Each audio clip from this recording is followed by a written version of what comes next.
Thank you for joining us today for another installment of Frost & Sullivan's exciting podcast series, highlighting key disruptive technologies, growth opportunities, economic trends, new business models, industry convergence, emerging geographies, and much more.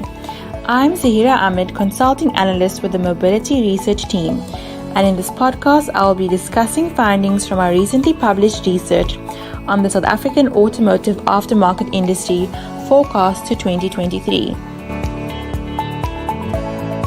This research provides a background economic analysis to enable a better understanding of the trends and challenges impacting the aftermarket.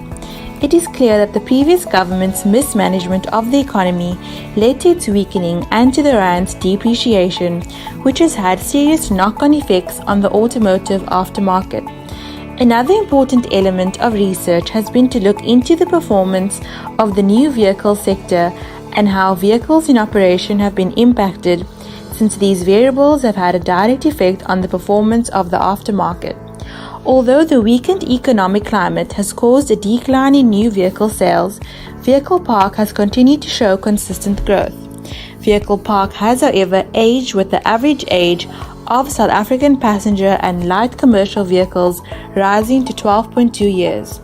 An aging park generally incurs higher maintenance costs and therefore drives growth in the aftermarket.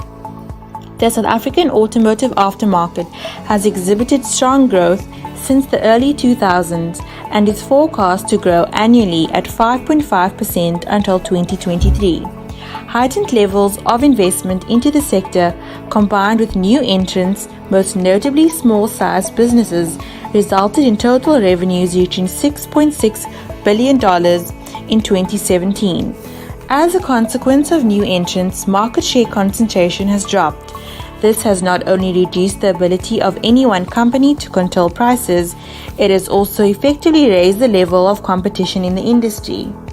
Tyres remain the largest generator of revenue in the industry, followed closely by service parts and accessories.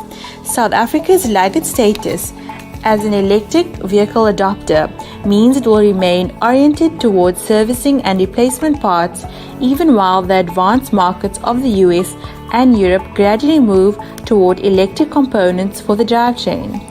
Authorized dealers constitute approximately 20 to 30% of the aftermarket for the sale of parts, while independent aftermarket distributors and retailers account for the lion's share.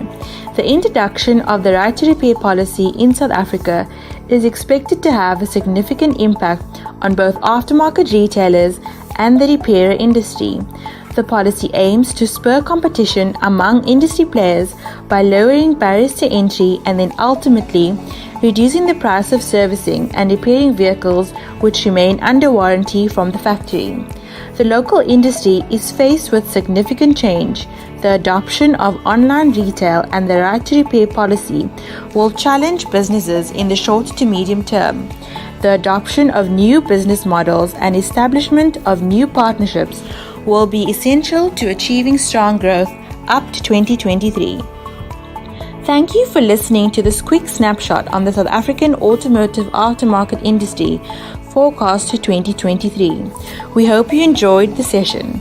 For further insights, please join us for future podcasts and become a member of Frost & Sullivan's Leadership Council. To get started, email us at digital@frost.com. Thank you for your time.